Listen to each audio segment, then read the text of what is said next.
Olá, bem-vindos ao nosso canal. Eu sou o Mário, dirijo o Templo Espiritual Caboclo Pantera Negra e o Leifá Adjagum-Malê Olootó Aie. No nosso vídeo de hoje, vou tratar sobre um dos cultos que antecederam a Umbanda e que nós podemos chamar esse culto de a avó da Umbanda, que é a Cabula. Espero que apreciem o vídeo.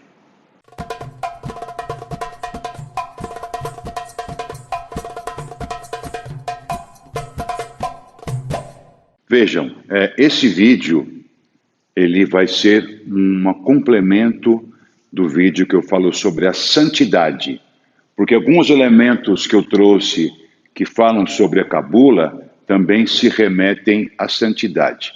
Então vejam, a Cabula era um culto praticado em diversas partes do Brasil. Há registros especialmente feitos no Espírito Santo. Porém, nós encontramos em Salvador, por exemplo, o nome de um bairro chamado de Cabula.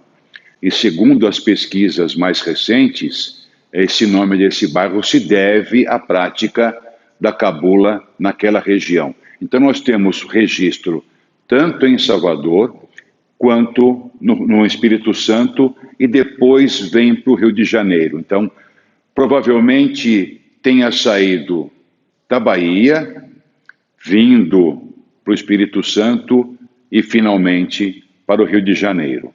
A Cabula é um culto em que a grande parte dele se baseia na tradição bantu. Porém, há mistura com muitos elementos que na época chamavam-se de elementos muçulmi ou malê. Essas palavras, muçulmi, designa em árabe a palavra muslimin, que quer dizer muçulmanos.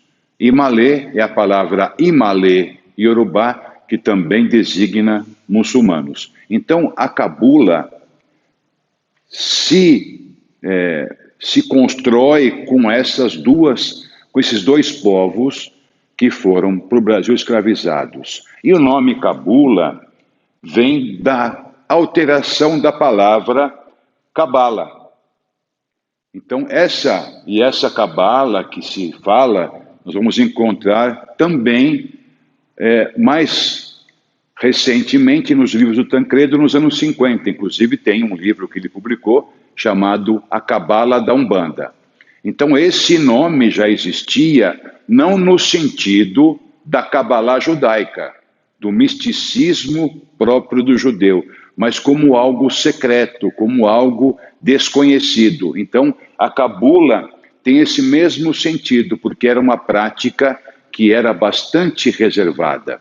Então, a Cabula tem alguns nomes que nós conhecemos, que nós até usamos até hoje, e outros nomes que nós não conhecemos. Então, por exemplo, o cafioto, que é a palavra de língua Congo, Angola, quer dizer filho pequeno, que são as pessoas que frequentavam o terreiro. E se fossem homens, eram chamados de mucambo ou de mucamba. Então, vocês vejam que já tem a ligação da questão ancestral com o povo bantu. Os camanás eram os iniciados na Cabula que passavam por um ritual próprio de iniciação. Caialo é a pessoa que vai iniciar, que vai ser iniciada. Depois de iniciado, ele se chama camaná. Mas o caialo é a pessoa que está no caminho da iniciação. Então, o caialo, ou a caiala, além disso, depois que ele passava por esses rituais purificatórios, ele entrava cerimoniosamente na engira e ele tinha que passar 3 vezes por entre as pernas do embanda. O embanda é o sacerdote. E também a palavra embanda vai também influenciar o nome Umbanda, porque tanto embanda quanto umbanda significa sacerdote, que é aquele que pratica a quimbanda. Esse nome também se dá nesse sentido. Então nós temos também essa outra lembrança, que o Embanda, que era o sacerdote, no qual a pessoa passava 3 vezes por entre as suas pernas. Depois disso, ele era cruzado com uma vela acesa. Os rituais, entre a vida deles, nós temos alguns nomes. Então, o Kamosite é o local de reunião, onde eles se reuniam para fazer a mesa. As 2 mesas principais da cabula era a mesa de Santa Bárbara e a de Santa Maria. Então, nós já vemos aí as questões sincréticas que já existiam desde sempre, que o povo bantu já veio da África para o Brasil já com muita parte sincrética. Então essas 2 mesas eram as principais. Ainda aqui nós não encontramos orixá, ainda não existe orixá aqui ainda, porque o povo iorubá chega depois e aí a questão do orixá agrega para isso tudo. Então ainda nós não temos orixá, ainda não há Exu, não há pombagira. O que se incorpora nas pessoas são os tatas, que a gente usa até hoje os nomes de tata caveira, tata rompimato. Então vários nomes que usamos hoje são nomes oriundos da cabula e que acabaram também permanecendo até hoje, em especial na Umbanda e na Quimbanda. Continuando, o camolelê. Camolelê era um gorro que os homens usavam, que era um gorro muito próximo daquele que os muçulmanos usavam em terras africanas, que é mais um exemplo da influência malê, da influência islâmica, que tem também na cabula. O cambone, que nós também usamos na Umbanda, era o auxiliar do Embanda que fazia a assistência aos tatas, aos seres que incorporavam nas pessoas. O nimbo eram os cantos que eles faziam. Então, o primeiro nimbo que era feito era o nimbo para abrir a engira.